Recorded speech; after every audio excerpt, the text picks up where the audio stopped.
What's up guys, welcome to Daily Dose of Reddit. This is your host, Zach, and today's subreddit is r/StoriesAboutKevin. Don't forget to like, subscribe, and hit that bell to never miss an episode. This story's called Kevin, the Mature Age Student. Back in 2011, I was in my first semester of a master's degree in creative writing. As well as all the units related to my major, there were several core units that everyone in all the different creative arts majors had to do. These units were ostensibly about teaching us how to build sustainable careers in creative fields, but in reality tended to be pretentious wanks loaded with annoying group assignments. One particular unit was probably the biggest waste of time and money in my otherwise excellent degree, and I continually wish I could have just done another creative writing elective in its place, but that's a rant for another time. The major assignment was worth at least 60 or 70% of the grade if I remember correctly. It was a big group assignment.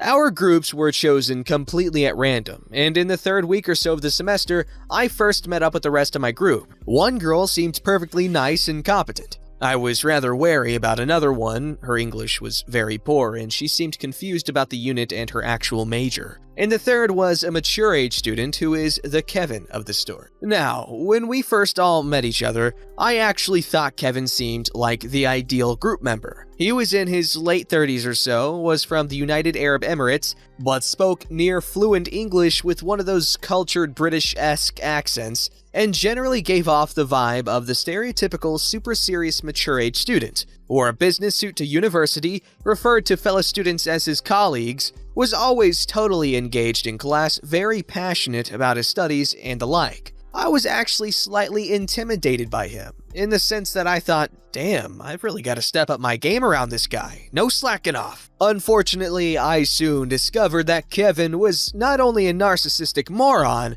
but may or may not have been totally insane. So on to the actual assignment. Basically, this unit was called 2020 Vision, anticipating the creative future, or something equally pretentious, and I think was supposed to be all about how we'd adapt to changes in our chosen fields and ensure our work was still relevant and that we were being gainfully employed. However, how that worked in practice is that each week we'd have a lecture about Greek philosophy or Buddhist teachings, or indigenous Australian beliefs, or some motivational speaker or life coach, snake oil salesman would come in as a guest speaker, and we were expected to relate that to our own career ambitions. Once, I missed a lecture and asked what happened in it, and another student explained that they mostly just watched YouTube videos about a guy that would hang himself from hooks in his skin. The big group assignment involved us making some sort of artwork or creative project inspired by one of the subjects we received lectures on, and writing up a big research assignment that argued the rationale behind it. We ended up going with Buddhism, mainly because the two other group members were Buddhist,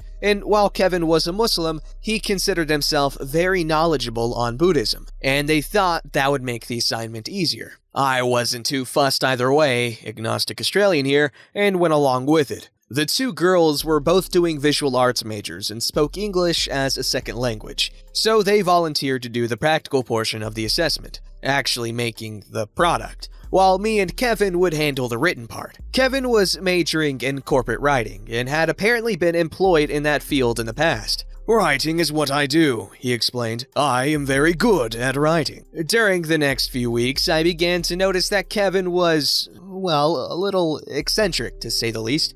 Group meetings would take forever as he'd go off on bizarre tangents and ramble about nothing for ages. He was obsessed with getting a 7, the highest mark possible at my university, and would always shoot down ideas that wouldn't get us a 7, or suggest some random thing and say, "We definitely get a 7 if we do that." That was partly why he argued for us choosing Buddhism as our topic, as he was convinced that, with two Buddhists in the group, we'd be assured a 7. Once, we were talking about an assignment in a different unit we were both doing. It was an academic report on an entrepreneur in the creative arts, and I was still undecided on who to do mine on. His suggestion, "You should write it about J.K. Rowling. You'll definitely get a 7 if you do it on J.K. Rowling." We had to submit the practical part first and do a presentation on it, and then the written part would be due a couple of weeks later. So once we worked out what the creative product would be, some bizarre water fountain Zen garden thing based on the Buddhist Eightfold Path, The two girls got to work, while me and Kevin began our early research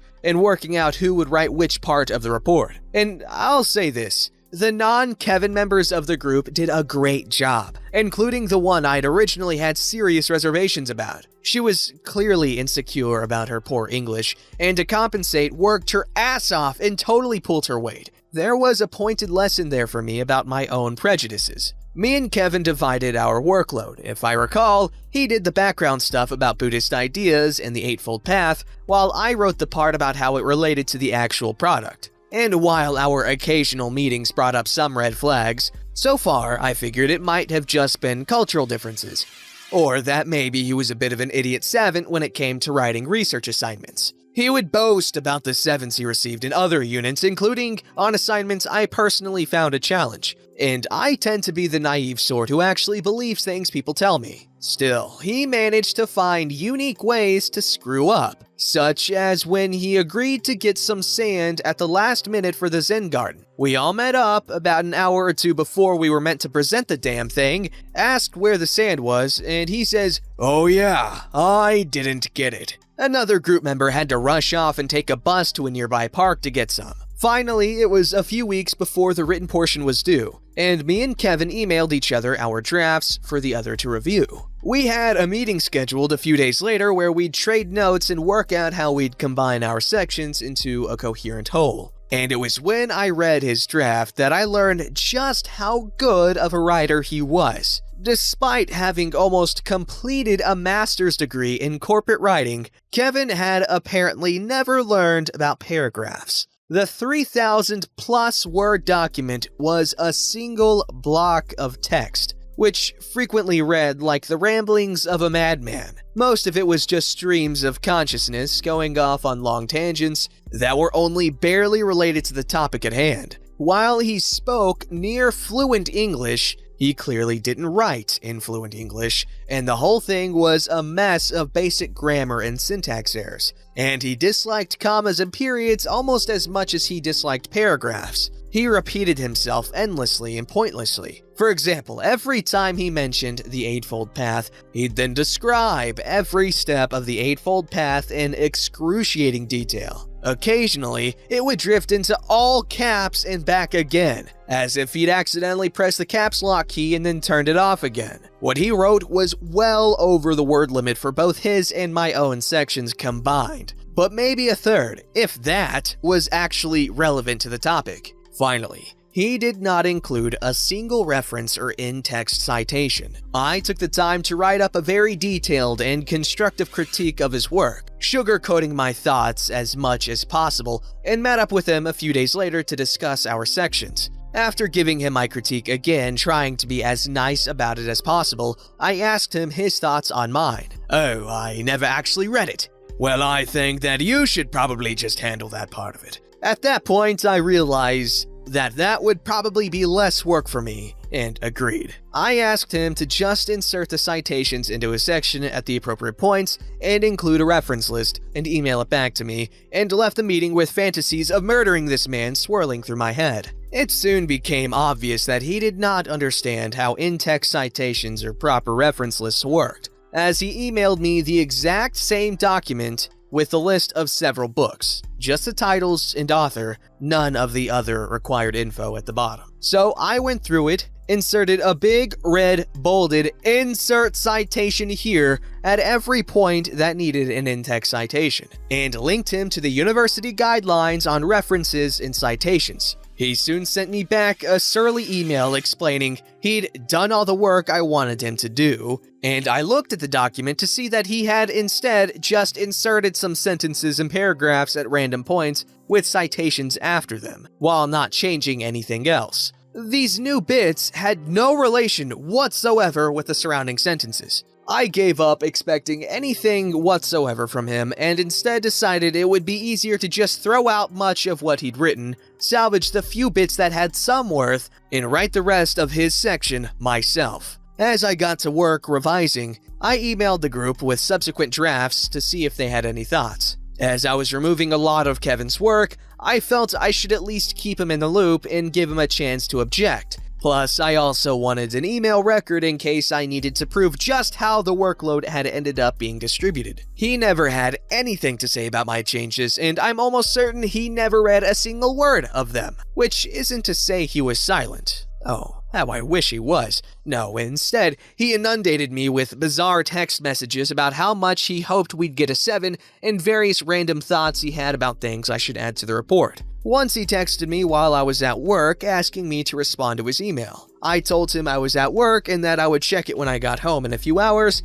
and could get on the computer. 10 minutes later, he texted, "Have you read my email yet?" I explained yet again that I was at work and wouldn't be able to get onto my computer for several hours. Half an hour later, "Please reply to my email." I can't even remember what the email was, but I do remember it definitely wasn't anything that required an urgent reply or that could have just been texted to me. Finally, after a couple of weeks of busting my arse on this goddamn report, it was almost time to submit. Along with the report, we each had to write a short essay where we basically explained what we contributed to the assignment. This was what our lecturers would use to weight our individual grades. I was the one who would be submitting the combined document. I believe Kevin actually did offer to do this, but by that point, I wouldn't have trusted him to wipe his own arse without causing several deaths. And so everyone had to email their individual essays to me. Needless to say, I was very cautious to see what Kevin wrote. His essay was absolute madness. He did not even mention the assignment. As far as I could understand that rambling, barely coherent mess, he was describing a hypothetical situation where he got sent to prison and how he'd use the Buddhist Eightfold Path to cope with the situation. Instead of doing what I should have done and submitting it as is, I instead felt bad for the idiots and emailed him back, saying something like, "Hey, so the purpose of that essay is to actually explain your contributions to the assignment and your thought process and learning experiences as you worked on it." 10 minutes later, I received the following email. Paraphrased heavily, this was 8 years ago. "Okay, I did the changes you wanted me to do, but I'm very busy right now, and don't make me change it again." Attached was a new essay. It was still pretty crap, but at least relevant to the topic at hand. I should point out that my grade would not have been affected in the slightest by his essay. They only influenced our individual grades, not the group grade. I was just trying to be nice. My housemate, who had been receiving regular updates on this lunatic, begged me to accidentally submit his original essay instead of the revised version, but my conscience got the better of me. To this day, he still hasn't forgiven me for taking pity on Kevin. We got our grades back some weeks later, and I received a 6, which I was very happy with. I ran into Kevin once or twice around campus later on. He was, of course, rather miffed that he didn't get a 7, and informed me that he was preparing to start a PhD. He's probably a tenured professor by now. Ah, I see. I've seen this kind of thing before. He just needs a simple respec, okay? He put too many points in charisma, but not enough in intelligence, okay? Yeah, it's simple. It's a simple fix. This story's called Kevin, the Anti-Semitic Teenage Meteorologist. I'm a 16-year-old high school junior telling this tale to you. Amazingly, I am 3 years Kevin's junior, but nonetheless, I tell you this bizarre tale, feeling as if I were his teacher or father. The place: a university summer academic program about weather. Everyone stays for a week in a university dorm and goes to classes about weather for a few hours and talks about climate change. It's essentially a convention and is very enjoyable for those of us who are passionate about climate science. Kevin was quite passionate, but was he talented? Oh hell no! What happened? On the evening everyone arrived at the university dorm where we would stay, Kevin showed up 2 hours late. The next morning, everyone was supposed to get up, eat breakfast, and walk to the classroom across the street. Kevin doesn't get up until 5 minutes to class, and we end up 30 minutes late because the teacher had to break in the door and drag him out of the shower. Kevin constantly asked ridiculous questions to guests. We had a few well-known storm chasers show up as guests and talk about how tornadoes work and stuff like that. Kevin asked one scientist from India if he could make him some curry. Kevin was in a program for high schoolers, but he was 19. He asked if he could teach the next year. He yelled at other students and asked the only girl in the class, If a lesbian and a gay man have sex, is it still gay? Someone was bullying another student, so Kevin called the bully a gay bundle of sticks burned for fuel or whatever. Kevin pretended to be a bullfighter and slammed another student to the ground on pavement after sneaking up on him from behind, nearly killing him, all during the walk back to the dorm after school. During the evening activities the university had scheduled for students, we went to a bowling alley. Kevin repeatedly threw bowling balls while the machine was taking in the pins, destroying the entire lane. He also went sliding down the slippery lane for fun. A state senator, yes, a literal elected official, visited us to talk about climate change. This was a huge honor for him to come to our program. He even brought a Tesla Roadster to show us. The state senator makes a joke relevant to climate change. Kevin says, "While we're telling joke, here's a good one. My friends call me the perfect Jew because I can find money anywhere." Kevin finds out a kid is from a certain city and disparages his hometown as Meth City. There is one 76-year-old teacher teaching together with two students, college freshman and high school senior. They make Kevin eat lunch with the teachers because he can't be trusted. He proceeds to tell everybody he's a teacher. What does that sound like to you guys? Child neglect? Well, what's going on with this kid? He obviously has some deep desire for attention, because that's sad and ridiculous if it was because of a neglectful set of parents. Don't forget to like, subscribe, and hit that bell to never miss an episode.